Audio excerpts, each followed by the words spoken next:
Water a wonder liquid. So basically आपको पता है अर्थ की जो सरफेस है उस पर मैक्सिमम जो वाटर कवर सॉरी जो मैक्सिमम कवर किया हुआ है वो वाटर ने कवर किया हुआ है, ठीक है।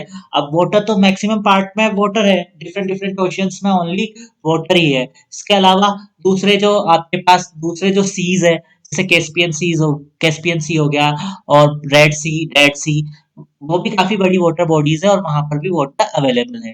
इसके अलावा जब हम अर्थ की सरफेस के अंदर जाते हैं, इनसाइड द अर्थ, तो वहां पर भी हमें वाटर अवेलेबल होता है, और साथ में जो आपका एटमॉस्फेयर है वहां पे वाटर वेपर के फॉर्म में वाटर की अवेलेबिलिटी होती है, ठीक है। जो मैक्सिमम वाटर है, ठीक है, जो ओशियंस का वो सलाइन है, मीन वो सॉल्टी है क्योंकि उसमें डिफरेंट डिफरेंट सॉल्ट डिजोल्व है।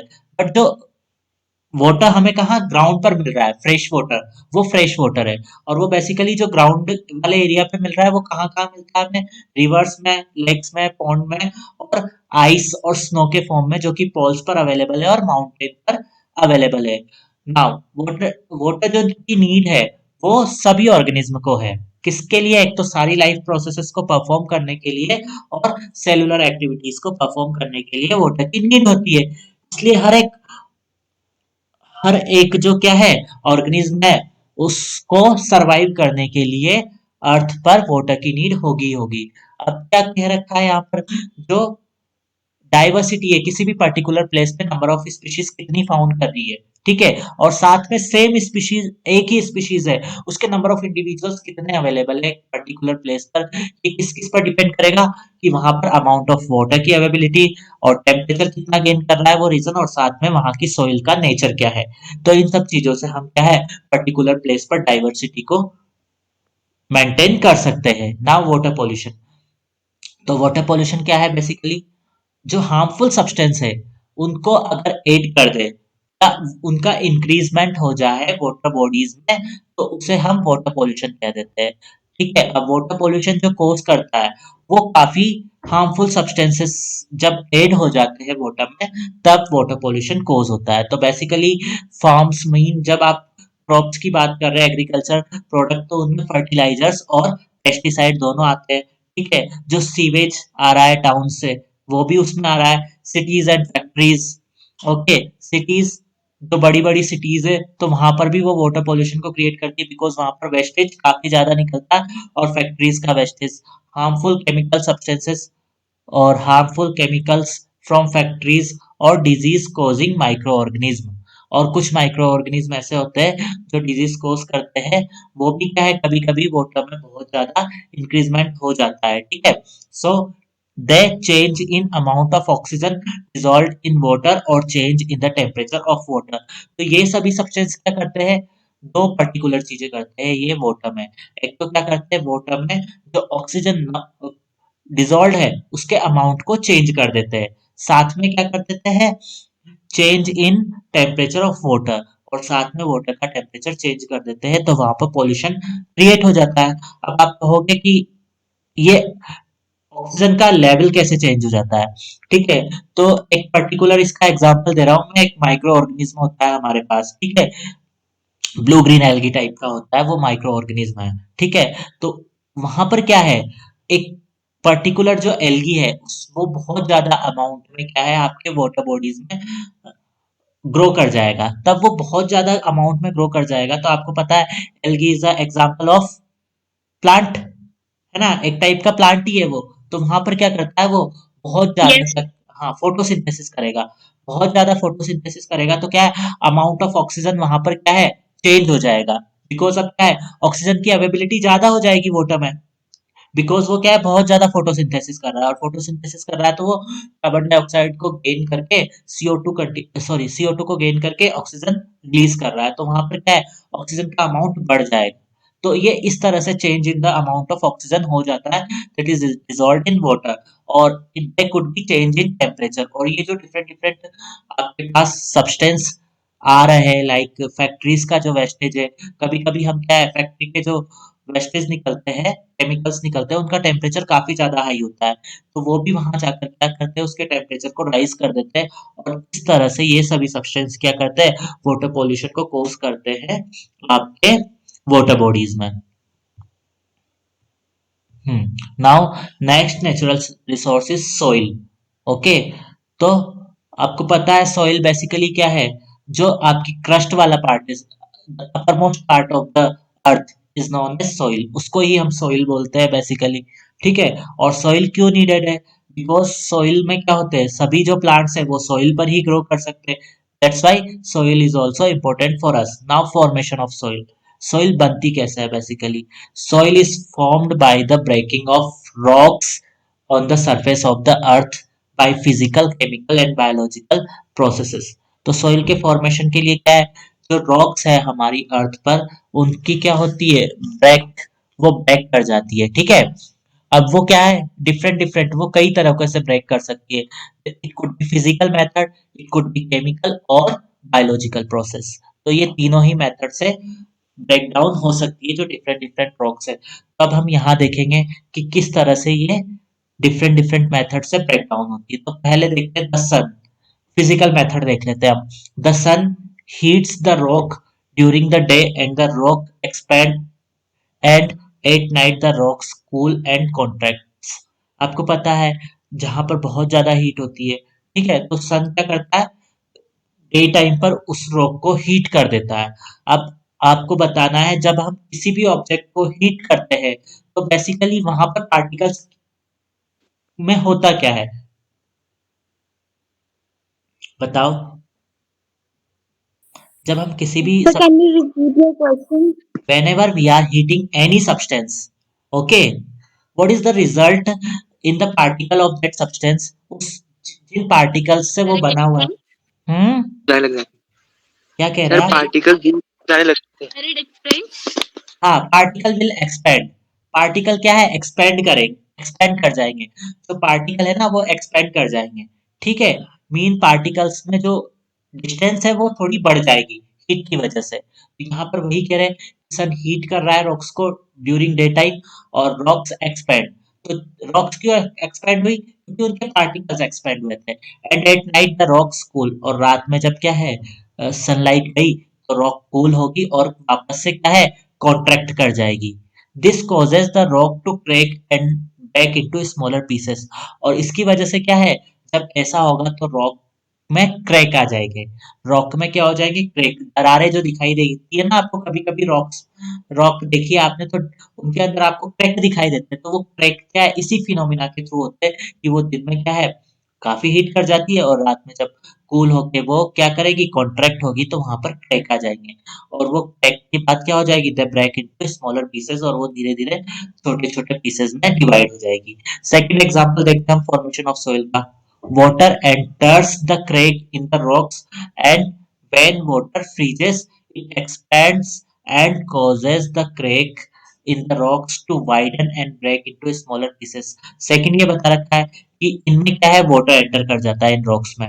ठीक है, अब क्या है, जहां पर बहुत ज्यादा ठंड होती है तो वाटर फ्रीज कर जाता है, और फ्रीज होने के बाद आपको पता है वाटर एक्सपेंड करता है। ठीक है, वाटर एक्सपेंड करता है।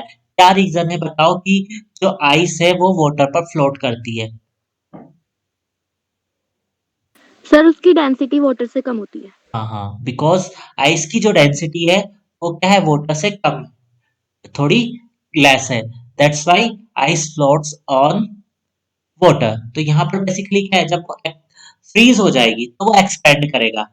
ठीक है, जो आइस में कन्वर्ट हो जाएगा तब वाटर, तो वो एक्सपेंड करेगा, और एक्सपेंड करेगा तो वो कोज करेगा क्रैक्स इन द रॉक्स, और वाइडन हो जाएंगे, जो आपकी जो क्रैक्स है वो थोड़े वाइड हो जाएंगे and break into smaller pieces, और फाइनली स्मॉलर पीसेस में आपकी जो रॉक है वो डिवाइड हो जाएगी।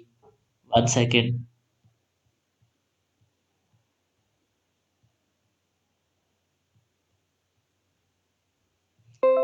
तनीषा टाइम पर ज्वाइन कर लिया करो now. Okay, these pieces small, one second, the following water carries the rock pieces, the flowing water carries the rock pieces। और जो flowing water है, जो water बह रहा है, वो उन rock pieces को आगे carry करता हुआ जाता है। ठीक है, these pieces rub against each other and become smaller and smaller particles।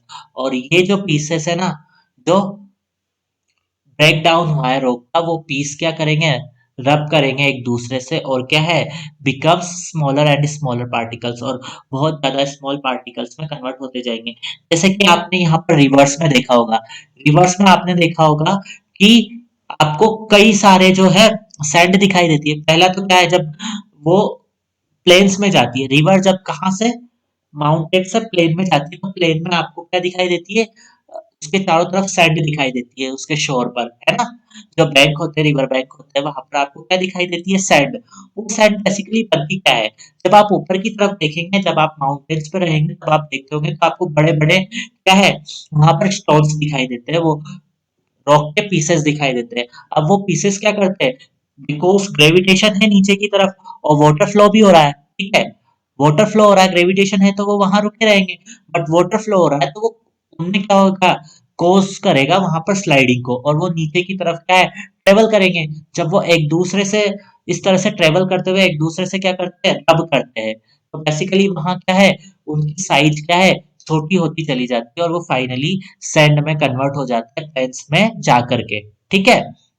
Now next one is strong winds also breaks rocks into small particle and carries it from one place to other। कभी कभी क्या है बहुत strong wind होती है तो उससे भी क्या है कुछ रॉक्स ब्रेक हो जाती है और वो क्या है स्मॉलर पार्टिकल क्या है एयर के साथ ही क्या है one place to other place पर ट्रांसफर हो जाते हैं।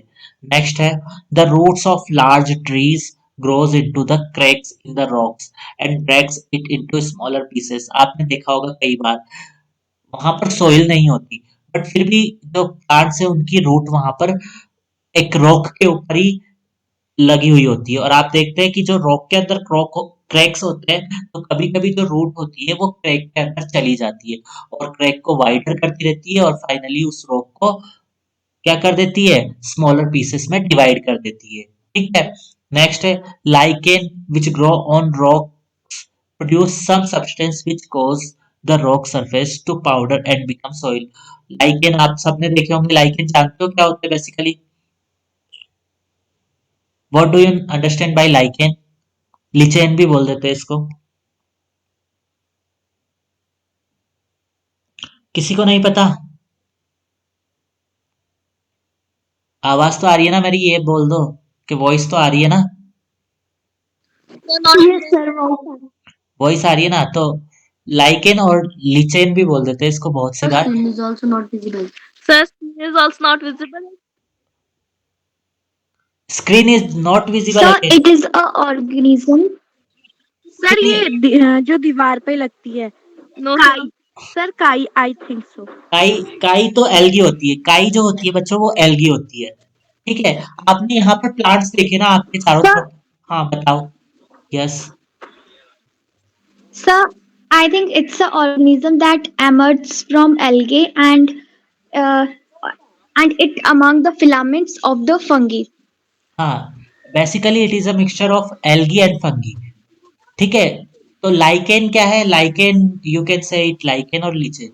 तो बेसिकली लाइकेन आप यहाँ पर देखते हो, आपने सभी प्लांट्स देखे यहाँ पर जब आप रानीखेत में आसपास घूमने जाते हो तो प्लांट्स पे आपने ग्रीन ग्रीन सब्सटेंस प्लांट्स की जो ये स्टेम है वहां पर ग्रीन ग्रीन कलर के कुछ देखा है आपने, है ना। वो जो ग्रीन ग्रीन जमा रहता है प्लांट की स्टेम पर वही क्या है लाइकेन है, ठीक है। वो बेसिकली लाइकेन है और लाइकेन होता क्या है, इसमें क्या है ये एक तरह का इनके पास कॉपरेशन करते हैं, एल्गी और फंगी दोनों मिलकर क्या करते हैं कॉपरेशन करते हैं, जिसमें फंगी तो क्या करता है इसके लिए सब्सटेंस को एब्जॉर्ब करता है एल्गी के लिए, और जो एल्गी है वो क्या करेगा फूड प्रोड्यूस करेगा। तो एक दूसरे को क्या कर रहे हैं, ये कोऑपरेशन कर रहे हैं बिकॉज एल्गी इतना वो पॉसिबल नहीं है उसके लिए सारा फूड कलेक्ट सारे सब्सटेंस कलेक्ट करना, तो वो सब्सटेंस कौन कलेक्ट करके दे देगा उसको, फंगी। और सब्सटेंस गेन करने के बाद एल्गी क्या करेगा फूड फॉर्म करके लाइकेन को ट्रांसफर कर देगा। तो ये एक तरह का कोऑपरेशन होता है between fungi and fungi and algae, और बेसिकली आप इसको देख सकते हैं आपके जो प्लांट्स है उनके स्टेम पर यहाँ आपको ये मिलेगा। तो जहां पर लाइकेन होते हैं जब ये रॉक्स पर, ये बेसिकली रॉक्स पर भी मिलते हैं, तो जब ये रॉक्स पर ग्रो करते हैं तो ये प्रोड्यूस करते हैं एक सब्सटेंस जो कि कोस करता है रॉक को रॉक की सरफेस को पाउडर में कन्वर्ट करता है और फिर फाइनली सॉइल बन जाती है। तो यहाँ पर ये डिफरेंट डिफरेंट मेथड दिए हुए हैं। अब आप बताइए इनमें से कहीं पर भी प्रॉब्लम आई हो आपको? सर अभी आपकी स्क्रीन प्रेजेंट नहीं हो रही। दिन गई, 1 सेकेंड, वेट के बड़ी परेशानी हो रही है आज। Now it is visible. अभी विजिबल Yes, है? sir. Yes. ओके, बता दिया करो जैसे ही स्क्रीन जाए, बता दिया कीजिए आप, ठीक है? चलो, तो यहाँ पर ये तो क्लियर हुआ ना आपके फॉर्मेशन ऑफ सॉइल? तो यस Yes, और not? sir. Okay, Yes, sir. Now next, composition of soil. अब सॉइल का कंपोजिशन देख लेते हैं। तो बेसिकली कंपोजिशन मींस सॉइल क्या है, किन किन जो डिफरेंट डिफरेंट पार्ट्स है उनसे मिलकर बनी हुई है। तो soil is a mixture of rock particles. Soil basically क्या है, रॉक पार्टिकल्स का ही मिक्सचर है। साथ में और भी चीजें इंक्लूड होगी, डिकेड ऑर्गेनिज्म, ठीक है, और ऐसे ऑर्गेनिज्म जो डिके होते रहे, जिसको हम ह्यूमस बोलते हैं। ह्यूमस तो आपने पढ़ा होगा, सेवेंथ और एट्थ क्लास में आता है। तो ह्यूमस जो है वो डिकेइंग ऑर्गेनिज्म होते हैं, उसमें जो आपके प्लांट्स के पार्ट हो सकते हैं, ठीक है, और स्मॉलर एनिमल्स भी हो सकते हैं, तो वो सब ह्यूमस को फॉर्म करते हैं। तो वो भी सोइल का ही एक पार्ट है। साथ में लिविंग ऑर्गेनिज्म भी होता है। आप देखोगे बहुत स्मॉल जो माइक्रो ऑर्गेनिज्म है वो हमेशा जो ह्यूमस होता है उसके अंदर रहते हैं, ठीक है। और साथ में मिनरल्स, ये भी सोइल का ही पार्ट है। और वाटर, एयर एंड वाटर, और साथ में एयर एंड वाटर, ये सब मिलकर क्या है, सोइल को कंपोज करते हैं। So soil is a mixture of rock particles, decayed organism called humus, living organism, minerals, air and water. The amount of minerals, humus, air and water are the factors which decide the biodiversity and the area, और उस particular area की biodiversity, है ना, mean number of species कितनी found कर रही है plants की और एनिमल्स की उस पर्टिकुलर एरिया में, इसको कौन डिसाइड करेगा कि उस सॉइल में कितने मिनरल्स अवेलेबल है, साथ में ह्यूमस है वहां पर कितनी है, एयर और वाटर की अवेलेबिलिटी कितनी है। ये सब फैक्टर उस पर्टिकुलर एरिया की बायोडाइवर्सिटी को डिसाइड करते हैं। Now soil pollution. So the addition of harmful substances which affects the fertility of the soil and kills the diversity of organism living in it is called soil pollution। तो क्या है soil pollution के बारे में दिया हुआ है कि एक तो बेसिकली क्या है, हार्मफुल सब्सटेंस का ऐड हो जाना, ठीक है, एक पर्टिकुलर जो सॉइल है उसमें हार्मफुल सब्सटेंस का ऐड हो जाना जो कि अफेक्ट करे फर्टिलिटी को। फर्टिलिटी मीन उसकी जो क्या है, आप कह सकते हैं फर्टिलिटी मीन उसकी कैपेसिटी की, वो कितना ग्रो कर सकती है, वो जो सॉइल है ना उसके अंदर कितने ग्रो हो सकते हैं प्लांट, ठीक है, तो उसको फर्टिलिटी बोलते हैं। तो फर्टिलिटी कितनी इफेक्ट हो रही है मतलब, और साथ में क्या है, किल्स द डाइवर्सिटी, जो कि वहां पर जो क्या है, जो डाइवर्सिटी को किल कर रही है मतलब कम कर रही है। जो भी लिविंग ऑर्गेनिज्म वहां पर प्रेजेंट है, चाहे they could be in the form of plants और could be in the form of animals, तो उन सबको अगर कुछ हार्म कर रहे हैं कोई भी ऐसा सब्सटेंस, तो उसे हम क्या बोल देंगे, वो वाटर पोल्यूशन को कॉज कर रहा है, और इसे ही सॉरी वो सॉइल पोल्यूशन को कॉज कर रहा है और ये सॉइल पोल्यूशन होगा, ठीक है। Now soil pollution is caused by the excessive use of fertilizers and pesticides। Basically soil pollution cause होने का सबसे मेन रीजन क्या है, एक्सेसिव यूज कर रहे हैं हम किनका आजकल, फर्टिलाइजर्स का और पेस्टिसाइड्स का। It kills the micro organism like earthworms and bacteria which makes the soil rich in humus. ये बेसिकली क्या करता है, किल कर देता है उन बैक्टीरियाज को। इट किल्स द बैक्टीरियाज और माइक्रो ऑर्गेनिज्म लाइक अर्थवॉर्म्स, ठीक है। तो ये अर्थवॉर्म और जो डिफरेंट डिफरेंट बैक्टीरियाज मिलते हैं जो सॉइल को रिच करते हैं ह्यूमस में, है ना, ह्यूमस से रिच करते हैं, वहां पर नाइट्रोजन की अवेबिलिटी को बढ़ाते हैं, तो उन सब माइक्रो ऑर्गेनिज्म को पेस्टिसाइड और फर्टिलाइजर्स किल कर देते हैं। तो क्या होता है, वहां पर फर्टिलिटी उसकी नीचे चली जाएगी और सॉइल पोल्यूशन कॉज होगा। The removal of useful components and addition of other harmful substances reduce the fertility of soil and causes soil pollution। तो क्या है, रिमूव कर देते हैं हम यूजफुल कंपोनेंट का और क्या करेंगे, हार्मफुल सब्सटेंस का एडिशन कर देंगे अगर सॉइल में, तो ये क्या करेगा, रिड्यूस कर देगा फर्टिलिटी, सॉइल की फर्टिलिटी को, और कोस करेगा सॉइल पोल्यूशन को। ठीक है। अब नेक्स्ट है आपके पास soil erosion. Soil erosion basically आपने बचपन से ही पढ़ा है कि अगर क्या है, जो सॉइल की लेयर है वो क्या है, वहां से हट जाए, पर्टिकुलर प्लेस से हट जाए, तो उसे आप सॉइल इरोजन कहते हैं। ठीक है, तो इसको हम डिस्कस करते हैं। The carrying away of soil from one place to the other by flowing water and winds is called soil pollution. तो सॉइल पोल्यूशन क्या है, carrying away of soil, soil का अपनी जगह से चले जाना, from one place to other, एक जगह से दूसरी जगह, बाय द फ्लोइंग वाटर, बहते हुए पानी के साथ, एंड फ्लोइंग विंड, और हवा के साथ, तो उसे हम सॉइल पोल्यूशन बोल देते हैं। ठीक है, या सॉइल इरोजन बोल देते हैं। ठीक है। Large scale deforestation also causes soil erosion. यहाँ सॉइल पोल्यूशन नहीं आएगा, यहाँ पर सॉइल इरोजन आएगा। जहाँ पर सॉइल पोल्यूशन लिखा है ना, कॉल्ड सॉइल पोल्यूशन, तो यहाँ आपको लिखना है soil erosion. Large scale deforestation also causes soil erosion. और अगर क्या है, डिफोरेस्टेशन हो रहा है बहुत ही बड़ी जगह पर, तो उसे भी हम क्या कह देते हैं, सॉइल इरोजन बोल देते हैं। ठीक है। अब 1 सेकेंड, ये अरुण मुझे बताएगा, what do you understand bye soy deforestation. Arun, Arun अधिकारी। हम्म, क्या वॉइस नहीं आ रही अरुण? सर ये वॉइस नॉट क्लियर। बाकी बच्चों को भी नहीं आ रही क्या मेरी वॉइस? सर आ रही है। और ये ठीक है, ये नेट कनेक्टिविटी वीक होती है तो वॉइस में थोड़ी प्रॉब्लम हो जाती है। चलो फिर ये अशोक बताएगा what is deforestation. Ashok. Sir, cutting of trees in a large scale. हाँ, सीधा सा आंसर है, cutting of trees in on a large scale called deforestation. तो डिफोरेस्टेशन में क्या है, जब आप बहुत लार्ज स्केल पर, ठीक है, ट्रीज को कट कर रहे हैं, ठीक है, तो वो भी सोइल इरोजन को कॉज करेगा, बिकॉज रूट्स क्या करती है, रूट्स जो आपकी सोइल है उसको होल्ड करके रखती है, और इतने आसानी से विंड और वाटर के थ्रू उसको क्या है, one place to other place transfer नहीं होने देती है। ठीक है। Now, soil erosion can reduced or prevented by vegetative cover on the ground, afforestation, construction of ponds, terraces, dams, etc. तो यहाँ पर आपको कुछ एग्जाम्पल दिए हुए हैं कंस्ट्रक्शन ऑफ ये बांड्स और टेरेसेस, इसको देखना पड़ेगा, मैं कल एक्सप्लेन करूंगा इन दोनों चीजों को, अभी मेरे माइंड में आ नहीं रही ये किन किन चीजों के लिए यूज किया है, बाकी चीजें हम अभी देख लेते हैं। ठीक है। तो soil erosion can be reduce और prevented by vegetative cover.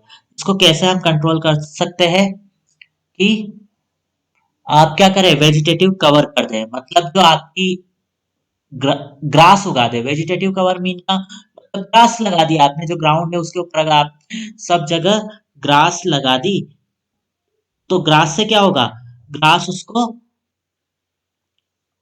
Hold करेगी, आपकी जो क्या है, आपकी जो सॉइल है उसको होल्ड करेगी। ठीक है। तो वहां पर क्या है, वेजिटेटिव कवर होने की वजह से प्रिवेंट होगा सॉइल इरोजन का। अफोरेस्टेशन, अफोरेस्टेशन बेसिकली क्या है, आपके ट्रीज को लगा देना, और यहाँ पर डेम्स का भी लिखा हुआ है, तो डेम्स के थ्रू भी सॉइल इरोजन को कम किया जा सकता है। ठीक है। जैसे वाटर बह रहा है, ठीक है, अगर उसमें बीच बीच में आपने छोटे छोटे डेम बना दिए, तो वहां पर क्या है, जो मिट्टी है वो रुक जाएगी और पानी आगे की तरफ चला जाएगा। ठीक है। तो इनके थ्रू भी आप क्या कर सकते हैं, बर्न्स का मीन ये है यहाँ पर कि जो आपकी बेसिकली क्या है, रिवर है ना, आपकी जो रिवर है उसका लेवल कुछ अप कर देना। जैसे यहाँ पर ये दिया हुआ है, ये मान लो एक रिवर है, और रिवर में इस तरह की कुछ स्ट्रक्चर्स बना देते हैं ना, तो उनको इन्होंने बर्न्स बोला हुआ है यहाँ पर। तो ये बर्न्स बनाकर भी आप सोइल इरोजन को कम कर सकते हैं, बिकॉज जब वाटर फ्लो करेगा, तो ये जो अपर पार्ट है ना, ये आपकी सोइल को यहाँ पर रोक लेगा, ये आपकी सोइल को यहाँ पर रोक लेगा, तो ये बर्न्स हो गया। अब सेकंड वन इज टेरासेस, इसका भी देख लेते हैं टेरासेस क्या होता है, उसके बाद फिर हम आगे चलेंगे। ये बेसिकली टेरासेस जो डैम की तरह का ही एक पार्ट होता है। टेरासेस क्या है, डैम की तरह का ही एक क्या है एग्जाम्पल है, तो डैम की जगह हम क्या है टेरासेस को भी ले सकते हैं। 1 सेकेंड। स्क्रीन विजिबल है आप सभी को? Yes, Yes, sir. sir. Yes, sir. तो कुछ एग्जाम्पल यहाँ पर दिए हुए हैं जिसमें क्या है आप वेजिटेटिव कवर कर दो, ठीक है, जैसे कि ग्रास आपने इम्प्लांट कर दी वहां पर ग्राउंड पर, अफॉरेस्टेशन प्लांट्स लगा दिए, कंस्ट्रक्शन ऑफ प्लांट्स, जैसे रिवर है तो रिवर में आपने क्या है अगर वहां बहुत ज्यादा सोइल इरोजन हो रहा है तो वहां पर आपने क्या है इस तरह की कुछ पार्ट्स वहां पर बना दिए तो वो प्लांट्स हो गए। और टेरेसेस और डैम्स लाइक सेम स्ट्रक्चर, आपने इस तरह से कुछ बड़ी बड़ी सी चीज बना दी ताकि क्या है फ्लोइंग वाटर तो आगे निकल गया बट जो आपकी सोइल जा रही है वाटर के साथ वो वहीं पर रुक गई। नाउ एक्टिविटी आपके दिए हुए है, effect of flowing water on top soil. क्या है कि टॉप सॉइल पर जो फ्लोइंग वाटर है उसके क्या क्या इफेक्ट हो सकते हैं। So take 2 trays of the same size and fill them with soil. आपको 2 ट्रे लेनी है सेम साइज की और उनको फिल कर देना है सोइल के साथ, ठीक है। प्लांट मस्टर्ड और green gram in one of the trays, और उनमें से एक ट्रे में आपको क्या करना है या तो मस्टर्ड या ग्रीन ग्राम को क्या करना है वहां पर प्लांट कर देना है। Water water both the trace for a few days till the first tray is covered by plant growth, ठीक है।